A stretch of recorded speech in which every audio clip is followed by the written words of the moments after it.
Hi everyone, welcome back to my channel. Thank you so much for tuning in. Today let us learn about research ethics. It is a very important portion of the exam. So this is paper 1, research aptitude.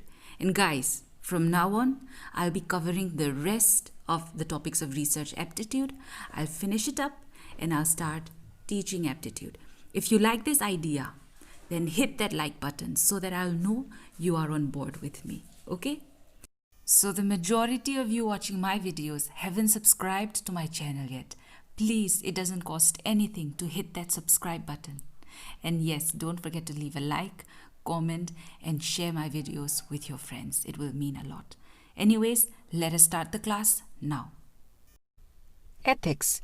So the term ethics is derived from the Greek word ethos, which can mean custom, habit, character, or disposition. So ethics deals with the following issues. What are they? How to live a good life, our rights and responsibilities, the language of right and wrong, moral decisions, what is good and what is bad. So basically, ethics is the study of what is good and what is bad. Okay? So ethics are the principles and guidelines that help us uphold the things that we value.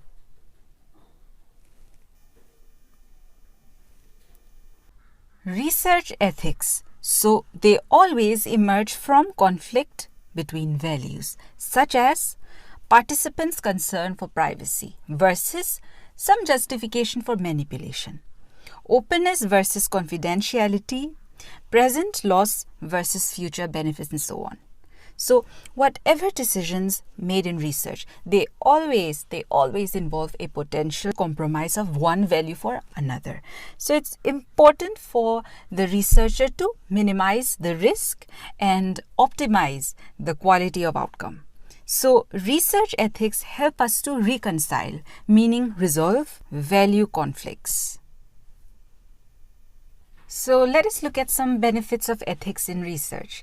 It helps in promoting the aims of research, such as bringing out the truth and avoidance of errors. So, as a researcher, it is your sole duty to bring out the truth and avoid errors as much as possible in the process.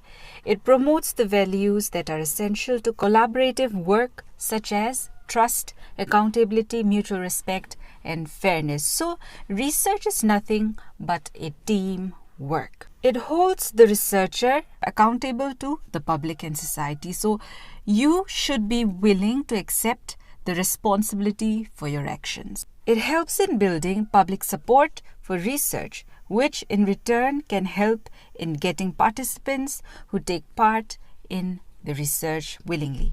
So when it comes to research process, there definitely is an element of give and take relationship between the research team or the researcher and the participants. So there are 3 main approaches to research ethics. Number 1 is deontological approach. It states that we should identify and use a universal code in making ethical decisions. So there should be a universally accepted series of rules and regulations, and the failure in following those rules and regulations will be regarded unethical. But if observed, then those actions will be regarded ethical. Second is ethical skepticism approach. So this is the opposite of deontological approach. There shouldn't be a universal code. Instead, the codes or the rules and regulations should be developed according to one's own culture and time. And lastly, we have the utilitarianism approach. So in this approach, the risk-benefit analysis is done. It states that the decisions regarding ethics in research should be based on an examination and comparison of the costs and benefits that may arise from a study. So if the expected benefits are more than the expected risks, the study is presumed to be ethical. Some desirable elements to ensure ethics in research. 1 is honesty. Honesty in reporting data, results, methods and procedures, and publication status. Objectivity. To avoid bias, experimental design, data analysis, interpretation, and peer review. Integrity, acting with sincerity, striving for consistency of thought and action. Carefulness to avoid careless errors and negligence and proper documentation of all aspects. Openness in sharing data, results, tools, criticisms, etc. Respect for intellectual property rights like patents, copyrights, etc. Confidentiality in context of communications, personal records, and privacy issues. Responsible publication. Avoid wasteful and duplicative publication. Responsible mentoring in terms of guiding research students. Respect for and fair treatment to colleagues. Social responsibility means to serve the society and different stakeholders. Discrimination based on sex, race, caste, etc. Enhancing competence for own professional advancement or lifelong learning, ensuring legality by obeying laws, policies, etc. Animal care through proper experimental designs. There are 3 stakeholders in the research process: the participants or subjects, the researcher, and the funding organization.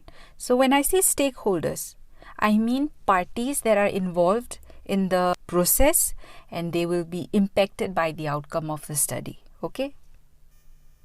So there are some ethical issues relating to participants. What are they? Collecting information. So before a researcher actually collects information, his request for information may put pressure, right? Or create anxiety on the respondent. So this may not be ethical. Seeking consent of participants. So individuals who provide informed consent, they should be made aware of the design and the procedures involved in the study. Providing incentives. So giving gifts, money, bribery, etc. before data collection is not ethical. Okay, it is not ethical on part of the researchers, so it should be avoided. Seeking sensitive information. Seeking sensitive information may upset the subjects. They may feel like their privacy is being intruded. Questions on income, age, marital status, etc., they can be considered intrusive. People do not want to answer the questions relating to these topics, right? So you have to handle such situations with care and tactfully. So it should be made sure that the participants are given explanations before the research starts, and you should give them sufficient time to think over and to decide if they want to be a part of this process. Possibility of causing harm to the participants. So when you collect data from the respondents, you need to examine carefully whether their involvement is likely to harm them in any way. Okay? So even after the consent, the researcher must make sure that the risk is minimal. Lastly, maintaining confidentiality. So sharing information about a respondent with others for purposes other than the research is not ethical. So the information provided by the respondent should be kept anonymous. So here are some ethical issues relating to the researcher. Avoiding bias. So a researcher should always be objective, not biased. Objectivity in research means to avoid bias in the research process as it is considered unethical. Okay?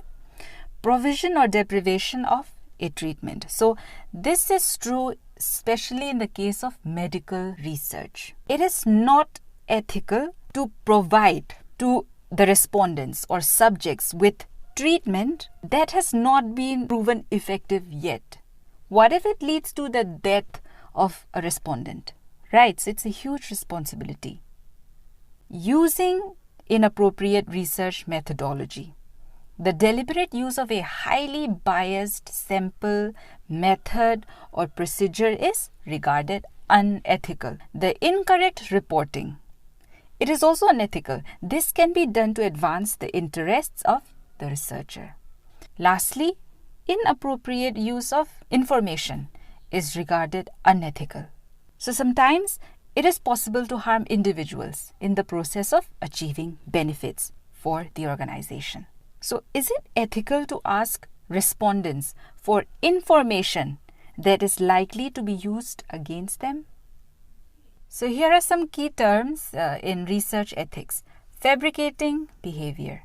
Creation of spurious data by the researcher. Spurious means false or fake, okay? Falsification. So, it is the manipulation of research materials, equipments, and processes such that the research is not accurately represented in the research records. And next is plagiarism. I think you're familiar with this word. Plagiarism is the act of appropriating somebody else's work or ideas or thoughts. It could be pictures, it could be theories, stories, etc. And you are presenting them as your own. That is very wrong. So if a researcher plagiarizes the work of others, the integrity, ethics, trustworthiness of his research becomes questionable. So plagiarism is both illegal and punishable act. It is considered to be on the same level as stealing. So you are stealing somebody else's work. So there are 3 types of plagiarism: intracorpal, extracorpal, and autoplagiarism. Intracorpal is where one student has copied from another in the same submission. Extracorpal, where a student has copied the material from an external source like book, like journals, etc. Autoplagiarism. Autoplagiarism means self-plagiarism. You are not citing your own work. You should cite your own work, ones that you have previously published. Okay? Multiple authorship. The improper assignment of credit.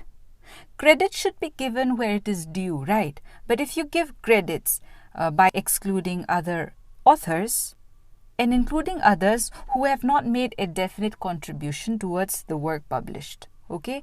So in a multi-authored publication, it is very important for you to pay attention and give credit where it is due. Peer review. So the process in which an author submits a written manuscript, article, to a journal for publication. So in this process of peer review, there are 2 most important ethics that should be kept in mind. That is maintaining confidentiality and protection of intellectual property. Reviewers and author should not know the names of each other. Only then the peer review process can be genuinely open and beneficial. So none in the process can publicly disclose the information in the article or use the information in a submitted article for personal gain. Next, we have duplicate publication. It is publishing the same data, the same results in more than one publication and journal. This is regarded unethical. This is wrong. Okay? Partial publication. It involves publishing parts of your results in different journals. Let us look at the important measures to make research more ethical. Informed consent. So what is informed consent? It refers to an individual's willingness to participate in a study. Okay? So it includes the knowledge that the participation is voluntary and that the participants can withdraw from the study at any time. Protective research design. So this involves estimating the probability of harmful effects of the study, their severity, and the likely duration of these effects. Okay? Screening. So screening is an attempt to select only those individuals for study who show a high tolerance for potential risks. Pilot studies. So pilot studies are kind of a precaution. So when you want to conduct a study and you are very uncertain of the risk involved, so pilot study acts as a precaution and also request advice from the participants. Outside proposal review. Requesting others to review research proposals is helpful precaution for minimizing risks. government regulations. So state laws, central laws, they are designed to protect the interests of the society and its individuals. So the researchers are required to take certain precautions. I'd like to add a last point. Professional. I'm sorry for my handwriting. I'm doing this with my finger on the screen, so it's very hard for me. So professional codes. It's very important that the researcher maintains their professional codes. They have been developed actually from various research experiences of professionals, and it is the responsibility of the researcher to maintain them.